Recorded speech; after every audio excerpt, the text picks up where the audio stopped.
I did when I was a kid. I did go to Sunday school though, but my mum used that as like a babysitter rather than like because they wanted to teach me religion. They just looked after you and stuff. So growing up, religious wasn't a serious thing.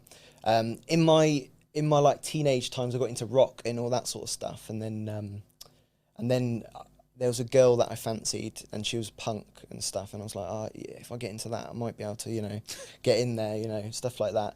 And yeah, so I got into punk, and punk, like punk. When people say punk, they think of just a normal rocker with like long hair or whatever. Yeah. But I'm talking a proper punk, like big spiky hair, Full on. and it comes with a belief system. It comes with a belief system of anarchy and like anti-establishment and anti-religion, atheism, big strong atheism, hating. Why is that? Why do you think that is?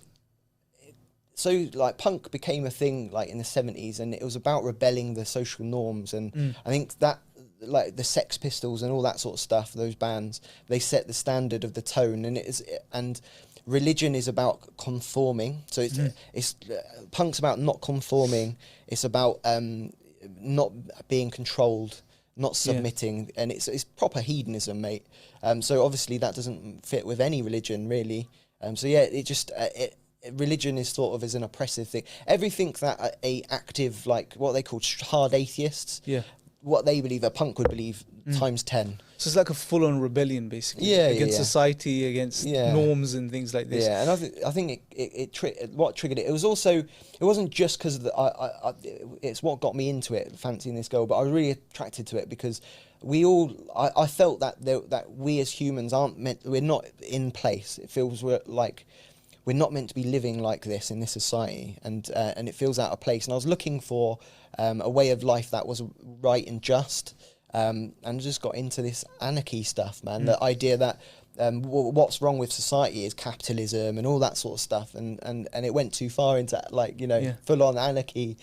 So yeah. No, it's very interesting because if you look at like obviously after, you know, the advent of modernity, and the promises that were made and the norms that were sort of suggested, and like you said, the systems and everything else that goes with it, people eventually, like in the 90s and the 80s, you see that they start rebelling against this, right? Because the promises were false, etc. And they just don't believe in the system anymore. Yeah. And, you know, punk, as you said, is one of these sort of expressions of this sort of, you know, showing that, you know, if you like, you know, the refusal to accept all of these things completely, and just finding a new way. And you got into it because what's interesting, you said you got in initially because of, you know, a girl that you fancied, right? But once you got in, then it became more meaningful. Yeah, it was really attractive. So it kind of started with injustice that happened in politics in the UK and stuff in the 70s and 80s, way before I was born. Yeah. But it became a culture, and it became like a subculture, a brand of music. And when that happens, it can be passed over to different generations. And it had a bit of a revival in the early 2000s. So I just got into it that way. It's really attractive because you become a part of, you fit into a group that is outside of the norm. It gives you I really felt that this is the truth of life and everything, and everyone else is blind, and I'm you know, and all that sort of stuff. So yeah, it's really attractive because of those sort of things, I'd say. It's hard to think about. It's been a while, guys. It was like well, when did I stop being a punk? I stopped when I was about 20. So I'm 31 now, so it was ages ago. But before we get to when you stopped, what I want to know from you is, like you said, you know, you felt it was the truth, you know. Kind of, yeah. Oh, I'm sure people sort of believe in it, and that's why they it's like, it is like this punk subculture. It was like a bit of like a cult. It was all about no rules, but there was loads of unwritten rules. That's what I was getting at. Yeah. So I mean, like, if it seems like when you get into this, it's like there's no rules. You do what you want to do. Yeah. But then you're saying that there were rules as well. Yeah, if you didn't dress a certain way, you weren't a part of the punk. Like if you go on Google now, type 1980s punk, look what they look like. If you weren't dressed like that, you weren't a punk, basically. If we get a chance, I think we may Jamal. Yeah, I'll get a picture. Probably get a picture up, just so people know what Ben's talking about. Yeah. So you were in this sort of movement for how long? 5 years. I don't know, a minute. So I got into it when I was 16, 17, 18, 19, 20, 4 years probably. Okay. Yeah. Okay. And then why did you leave? Because it's not true. It's not true. Anarchy.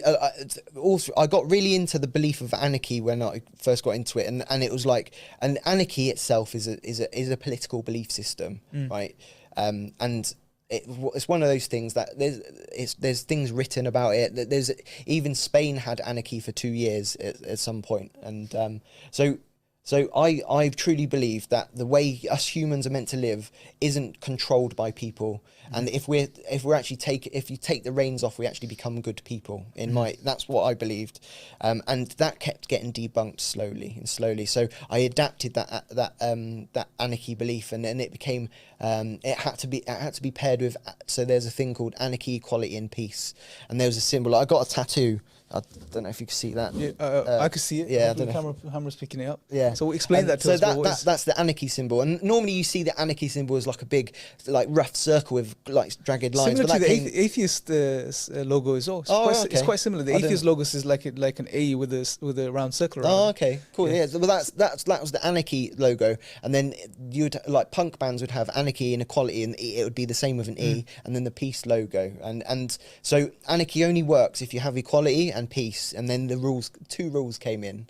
Anarchy with two. Yeah, okay, that's a contradiction. No worries, keep going. And then even that wasn't working. Like, because I even lived in like a little punk commune for a little bit in London, and you'd live in a squat basically. Oh, it sounds really bad now. Like, no, it doesn't. I was young. I was like, so basically, it was an anarchist squat. It was a punk anarchist squat. I lived there not long, like a handful of months and stuff. And yeah. What was the idea behind that? Why would you want to? Because it's joining a community that believe the same things as you, and living out the lifestyle, so you're not a hypocrite. So if you believe in anarchy and anti-capitalism, why have you got a job, mate? So what we used to do, guys, we used to